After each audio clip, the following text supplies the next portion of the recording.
네, 여러분 안녕하세요. 또한 한 주간도 잘 지내셨는지 궁금합니다. 이제 저희 강의가 이제 석 주를 남겨놓고 있습니다. 지난 석 달 동안 참 열심히 하셨는데요. 이제 마지막 남은 한 달여 기간 동안에도 또 최선을 다해서 열심히 수업에 임해 주시기를 바랍니다. 오늘은 교회 교육과 관련된 실질적 주제들에 관하여 이야기를 나눠보고자 합니다. 어, 교회 교육은요, 교회 교육이 뭔가에 대한 얘기를 잠시 드리려고 하는데요. 1780년경으로 이제 거슬러 올라갑니다. 영국에서 로버트 레이크드라고 하는 목사님과 레이크드라고 하는 신문 발행인과 그리고 토마스 스톡이라고 하는 목사님이 빈민가인 글로스터에서 빈곤층 어린이들을 위해서 시작한 주일학교 썬데이스쿨이 오늘날 교회학교의 기원이 되었다고 볼 수 있습니다. 그곳에서는 글을 쓰고 수를 계산하는 그러면서 간단한 교리를 익히는 것으로 시작했는데요. 이 두 사람의 노력이 특별했던 것은 교회 안에서도 어린이들을 위한 교육이 필요하다는 의식을 갖게 만들었다는 것이죠. 그래서 1800년에 이르러 영국에서만도 20만 명의 어린이들이 주일학교에 등록을 하게 됐고 1850년에는 200만 명의 어린이들이 등록하게 되는 그래서 어마어마한 운동으로 이제 거듭나게 되었던 것입니다. 영국의 주일학교 운동이 미국으로 전파된 것이 1790년경인데요. 그때 미국으로 오면서는 세벵스 스쿨이라고 안식일 학교라고 부르면서 교회를 중심으로 성경을 가리키는 어린이들에게 성경을 가리키는 또 기초적 한문 능력을 교육시키는 역할을 담당하였던 것입니다. 1790년도에 이제 미국에 당도하고 30년이 지나지 않아서 미국 내 대부분의 교회에서는 주일학교를 구성하고 운영하게 됩니다. 굉장한 운동이 되었죠. 주일학교가 급속하게 성장한 것은 1824년 미국 주일학교 연합회 The American Sunday School Union을 구성하게 된 것이고요. 그 조직은 주일학교 운동의 선도적 역할을 수행한 것입니다. 1830년도에 본격적으로 선교사에게 이제 결과로서 세계 각국에 퍼져나간 선교사님들이 노력으로 1889년 런던에서 세계 주일학교 대회 The World Sunday School Convention을 개최하게 이른 것이죠. 우리나라에 개신교 선교사님들이 오신 것이 1800년도 중후반이었죠. 그러면서 주일학교도 아마 그때부터 이제 시작하게 됐다고 볼 수 있습니다. 그래서 주일학교에서 교회학교로 그럼 어떻게 바뀌게 되었는가?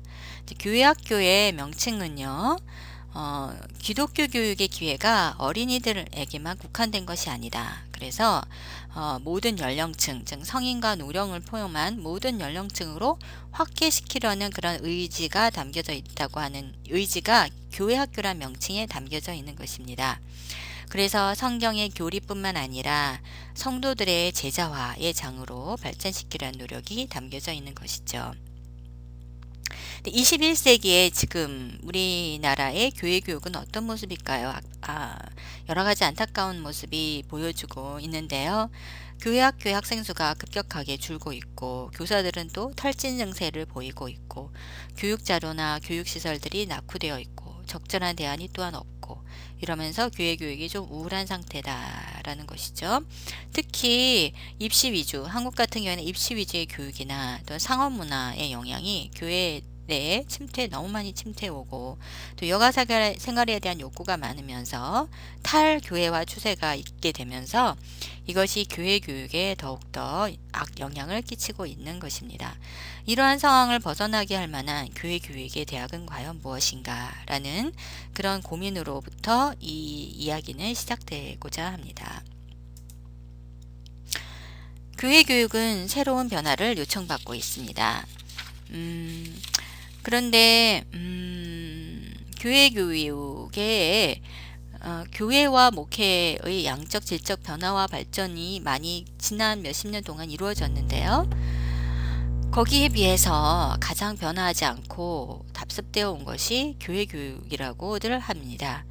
문제들이 게다가 안팎으로 끊임없이 제기되고 있는데요. 교재의 내용이 너무 부실하다. 능력 있는 교사가 부족하다. 교육 환경이 너무 열악하다. 담임 목회자는 비롯한 목회자들의 무관심이다 라고 하는 것이 교회 교육이 낙후되었다라는 것을 보여준다는 것입니다.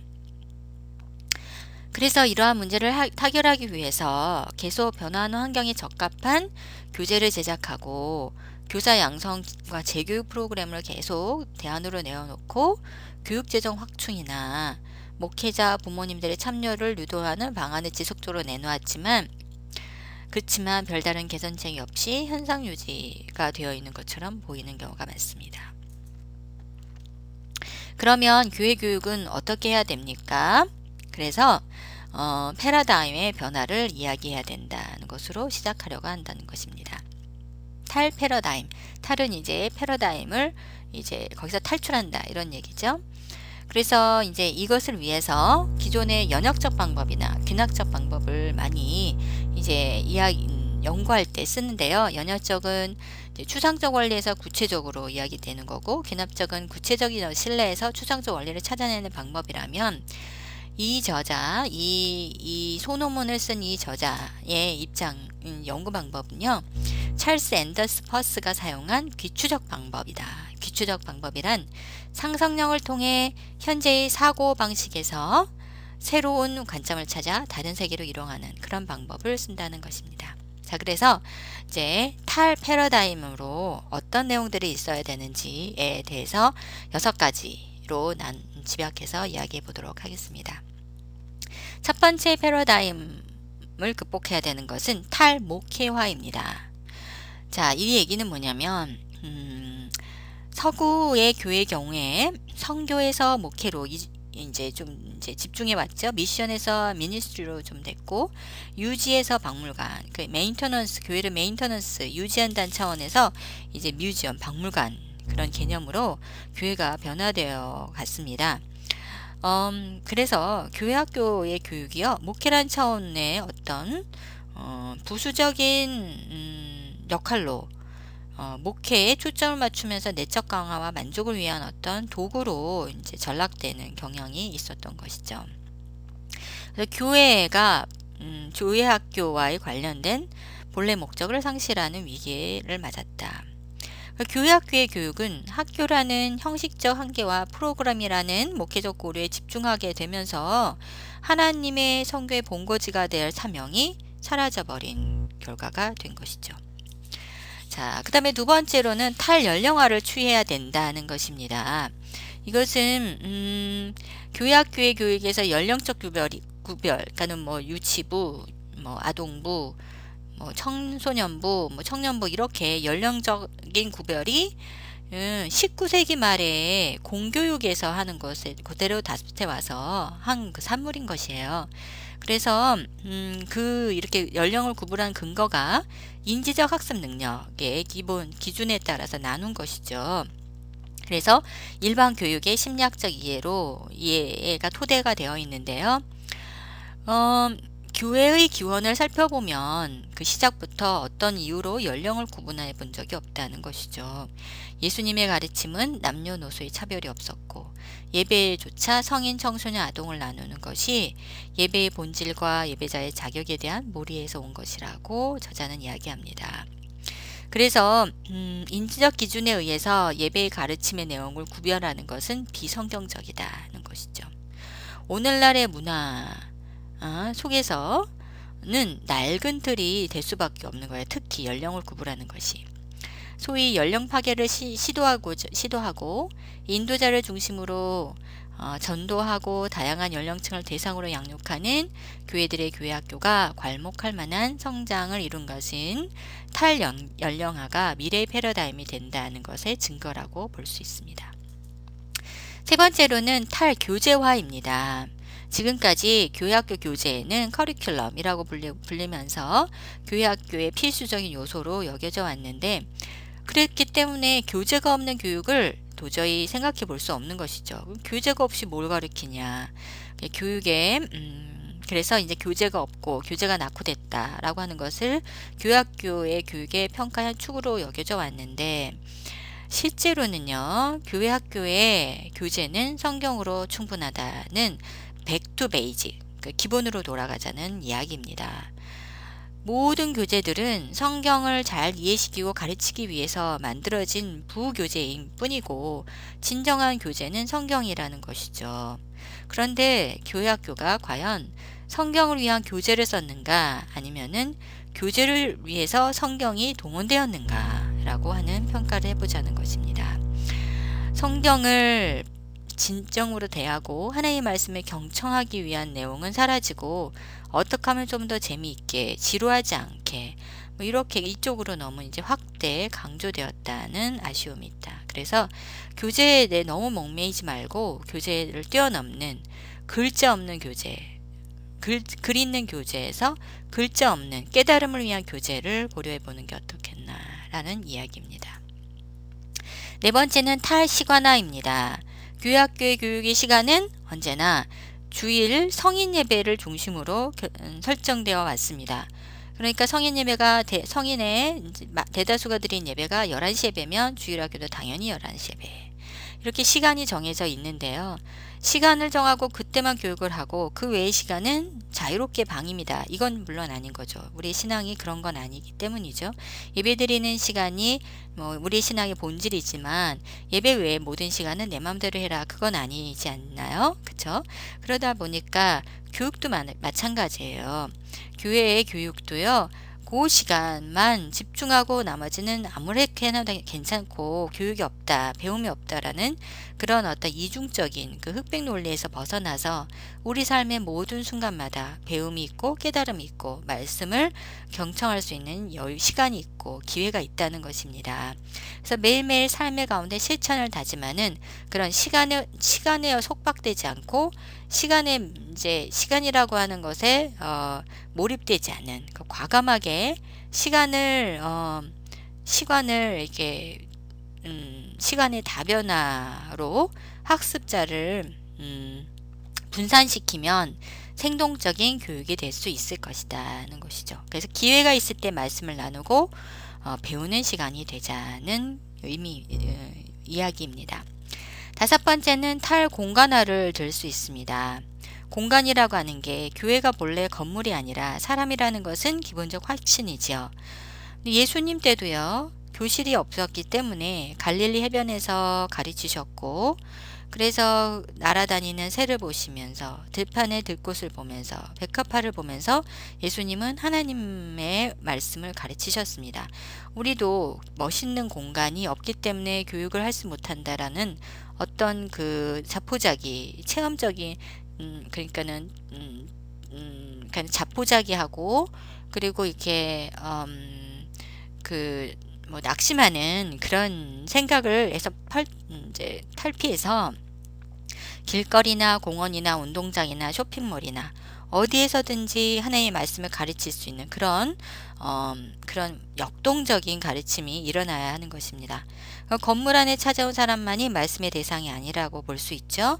그래서 예수님께서는 사람들을 찾아가서 말씀을 증가하셨듯이 우리가 발로 닿는 모든 곳에가 말씀을 증가하고 교육할 수 있는 공간이 되어야 하는 것입니다.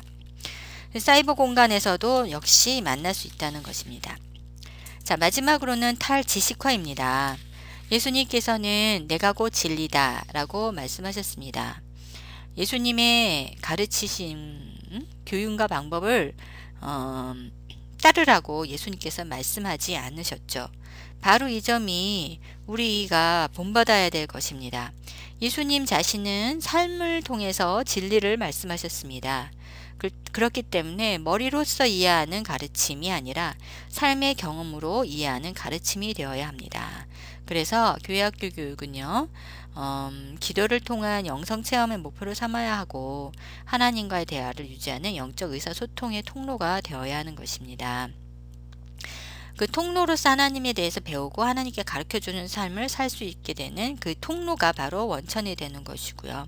그래서 영적인 하나님과의 영적 통로를 막지 말고 그 통로를 시원하게 열어서 그래서 우리 삶의 파편들, 조각들, 흩어져 있는 조각들을 하나로 모아서 하나의 어떤 모양을 만들어가는 것이 인생의 영적 여정이라고 볼 수 있습니다. 자, 이렇게 6가지의 패러다임의 변화에 대해서 이야기 나눠봤습니다. 자, 이제 두 번째 소논문인 한국교회 교육 변화에 대한 과제, 이제 한예장신대 박학윤 교수님이 쓴 글이신데요. 이 내용을 살펴보도록 하겠습니다. 2006년이어서 거의 10년 전 이야기지만 지금의 교회 교육에도 굉장히 함의하는 바가 큰 좋은 논문입니다. 같이 이야기 나눠보도록 하겠습니다. 2003년도에 발표된 그 기독교 대한예수교 장로회 통합 측 교육백서에 따르면 교회 학교가 굉장히 정체되고 있고, 그리고 숫자가 감소하고 있다. 급격하게 감소하고 있다. 제일 먼저 감소하는 부서가 중고등부이고 그 다음에 아동부고, 이런 현상이 이미 10년쯤 진행되어서요. 지금 한국 교회에 보면은 유치부, 아동부, 중고등부, 청소년부, 이런 부서가 굉장히 감소되고 있는 추세이고요. 특별히 청소년부나 청년들은 아주 심각한 위기에 처해지는 것을 볼 수 있습니다. 학교 교육에 시달린 것도 있고요. 여러 가지가 있는데, 자, 이 논문을 한번 살펴보도록 하겠습니다. 한국교회의 교육 변화에 대한 과제, 한국교회의 변화에 따라서 교육 변화, 그러니까 어떤 과제들을 갖고 있는가. 자, 첫 번째는요, 삶의 의미를 찾을 수 있는 교회 교육이 되어야 할 것이다. 교회가 왜 재미없느냐, 교회 다니다 출석하지 않은 학습자들의 경우에는 재미가 없고 의미가 없다는 이야기를 대부분 많이 한다는 것입니다. 제임스 파일러의 신앙 발달 단계를 얘기한 굉장히 유명한 학자인데요. 신앙은 의미를 찾는 행동인데, 교회에서 의미를 찾기 힘들다면 교회 교육에 의미를 찾게 해줘야 되는 교회 교육에 문제가 있다고 볼 수 있다는 것입니다. 신앙, 그리고 나아가서 재미가 없다고 이야기하는 것을 살펴볼 때 신앙생활에서 재미와 의미는 분리된 것이 아니라는 거죠. 재미라고 하는 것이 보통 아이들이 얘기하는 오락신이나 영화관에서 느끼는 그런 재미를 얘기하는 것은 아닙니다. 보통 재미라는 것은 뭔가 일상에서 느껴지는 그런 소소한 재미. 그래서 신앙의 재미라는 것은 자기의 문제와 관련이 있기 때문에 관심이 가고 흥미가 느껴지는 측면에서의 재미라고 할 수 있습니다. 그래서 이런 의미가 내용이라면요, 재미는 껍질과도 같은 것이죠. 그래서 신앙생활을 통해 삶의 의미를 찾을 때 세상에서 주는 그 어떤 재미와도 비교할 수 없는 교회 생활에 몰두하게 되는 것입니다. 근데 반면에 교회 교육이 그들의 삶의 문제와 동떨어져 있고 그들이 겪는 문제에 해답을 줄 수 없다면 교회 교육은 더 이상 의미나 흥미를 느낄 수 없다는 것이죠. 그래서 교회를 떠나게 된다고 분석해 본 것인데, 저는 많은 부분 이 내용에 동의하는 바입니다. 자, 그래서 리차드 오스머의 이야기를 보면요. 리차드 오스머의 얘기가 제가 이제 퀴즈로 넣으려고 하는데요. 오늘날 교회 안에서 기독교 문맹들이 자라고 있다라고 리차드 오스머가 지적한 것처럼 기독교의 정신이나 복음의 참된 의미를 제대로 교육받지 못한 채 교회에서 성장하는 경우가 드물지 않게 발생하고 있다는 것입니다. 여러분, 퀴즈에서 제임스 파울러의 신앙의 의미를 찾는 행동과 리처드 오스머의 오늘날 교회 안에서 기독교 문맹들이 자라고 있다라고 하는 그런 이 내용을 명시해 주시기 바랍니다. 그래서 교회 교육의 과제는요, 이 내용도 잘 이해하시면 좋겠는데요. 복음이라곤 생명의 약을 학습자의 발달 특성에 맞게 그들에게 투입하는 것이죠. 학습자의 수준에 따라 적당한 양을 일정 기간마다 투입할 때 복음이라는 약은 사람을 치유하고 생명 있게 살아나가게 만들게 되어 있습니다. 너무 멋진 말입니다. 그래서 교회 교육이 담당해야 하는 중요한 일은요, 자, 이거는 잘 염두에 두세요. 퀴즈입니다. 복음을 투입하는 것과 복음이라는 약을 학습자들이 쉽게 받아 먹을 수 있도록 당위성을 씌우고, 당위정이 아니라 당위성을 씌우고 캡슐에 집어넣는 것이라는 것입니다. 이 두 가지 일을 어느 부분도 소홀히 해서는 안 되고요. 먹기 힘든 상태의 양을 억지로 먹이는 것도 안 되고요. 그렇다면 아무리 좋은 약이라도 먹지 않으라는 것이죠.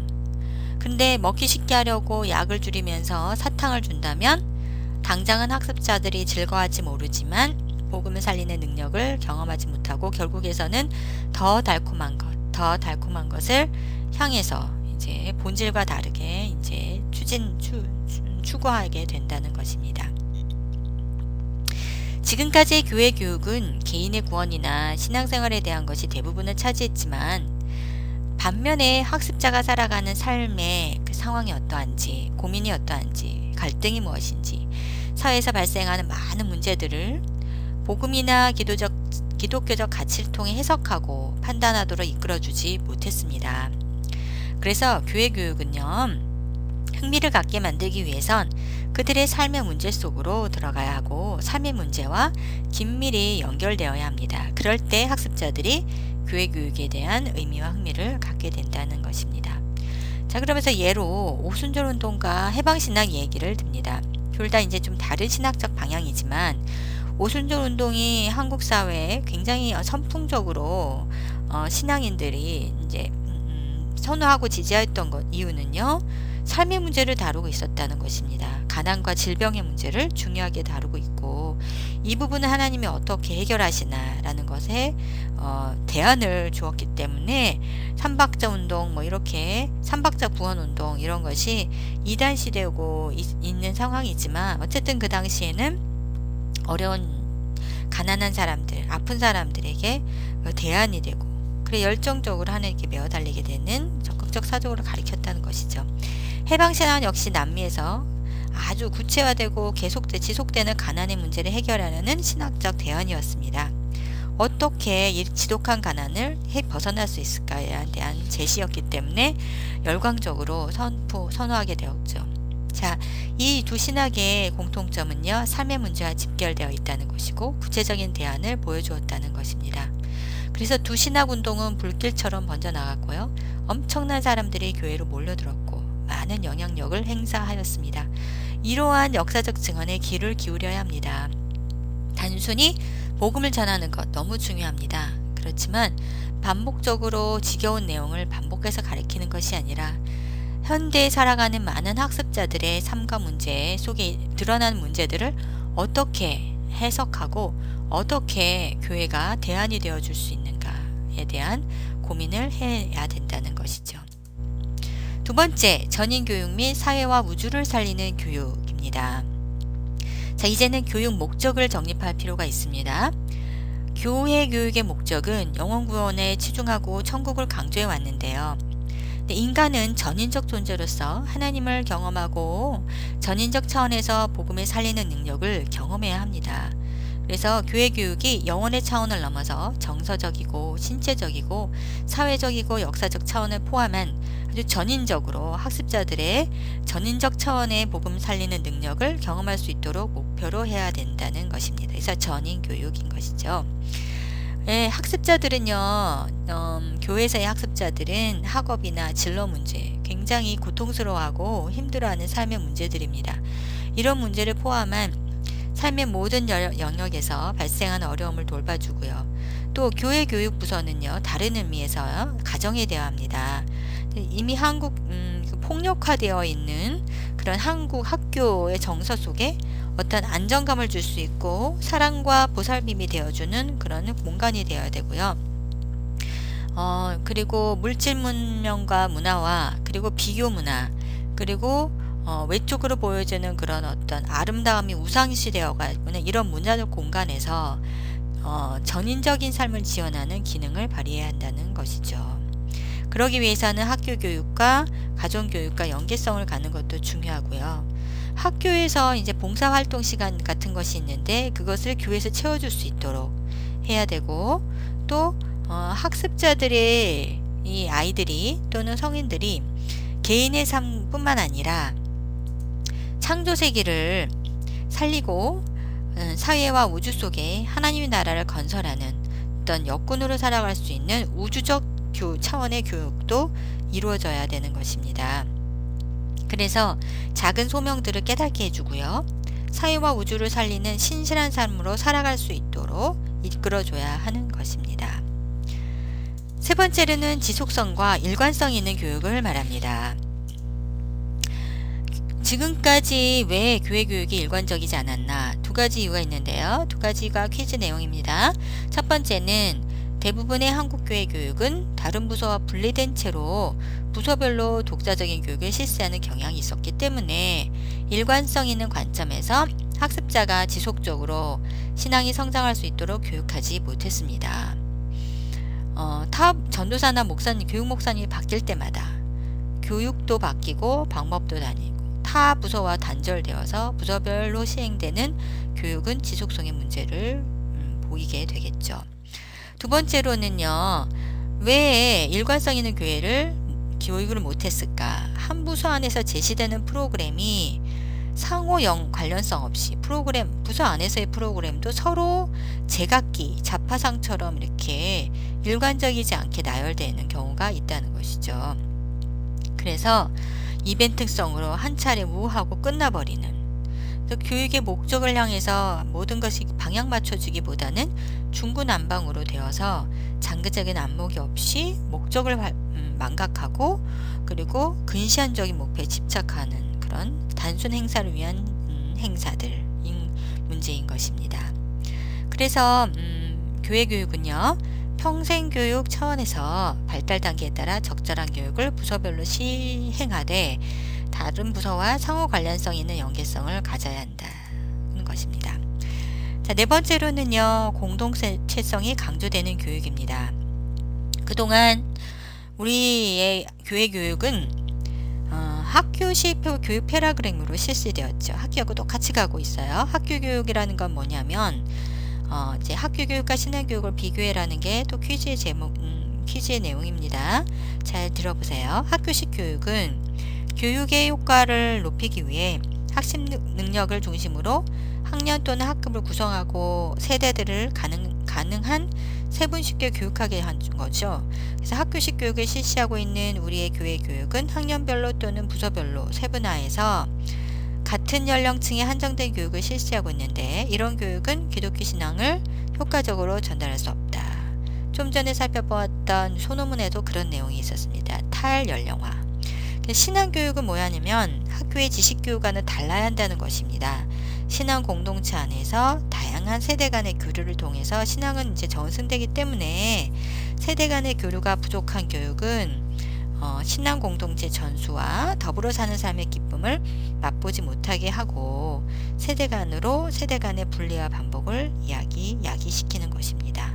그래서 교회 교육은요, 발달 단계별 교육을 버리자는 것이 아니라 이와 함께 교회의 다른 연령층의 부서와 관련해 교육하고 그리고 함께 삶의 문제를 나누면서 정서적인 지원을 받을 수 있도록 연계 교육을 해야 된다는 것입니다. 자, 그 다음에 다섯 번째로요. 문화에 대한 교육, 문화를 통한 교육에 대해서 이야기해 보도록 하겠습니다. 문화에 대한 교육이란 오늘날 학습자들이 많은 영향을 받고 있는 뉴미디어가 주도하는 대중문화를 말합니다. 현대사회에서 대중문화는 도덕적 가치의 재정자가 되고 있고요. 그래서 오직 이익을 창출하려는 상업적 목적으로 더욱더 폭력적이고 선정적으로 가고 있는 경향이 있죠. 그래서 이걸 보면 학습자들이, 우리의 아이들이나 성인들은 모두 알게 모르게 대중문화가 제시하는 무신론적이고 비기독교적인 가치관이나 세계관에 빠져들고 있습니다. 그래서 교회는 학습자들로 하여금 대중문화의 물질 만능주의, 폭력성, 선정성 등에 대해 비판적인 시각을 가질 수 있도록 교육해야 합니다. 근데 현존 문화의 비판 문화에 대한 배타성을 의미하는 것은 아닙니다. 오히려 문화를 선도하고 문화의 변화에 대해 능동적으로 대응해야 하는 것입니다. 그래서 학습자들이 저급하고 전근대적인 문화 속에서 지루함과 답답함을 느끼지 않도록 고급화된 기독교 문화를 창출해야 합니다. 교회 교육의 예술적 방법들을 다양하게 활용하여서 복음적인 것으로 만들어야 된다는 것이죠. 교육 매체의 변화도 적극적으로 받아들여서 멀티미디어를 사용하고 기독교적 음악이나 문학이나 연극, 미술, 영상 등 다양한 영역에서 예술을 발전시켜서 복음적인 것으로 학습자들의 관심을 모으고 감동시키도록 해야 되는 것이죠. 다음에 교육 환경에 대한 관심입니다. 오늘의 학습자들은 열악한 환경을 극복할 만한 인내심이 습득된 상태라고 볼 수 없습니다. 때문에 학습자들이 즐거움과 편안함을 느낄 수 있는 교육 환경을 조성하는 것이 필요합니다. 쾌적한 교육 환경을 만드는 동시에 환경을 교육의 일환으로 활용해야 합니다.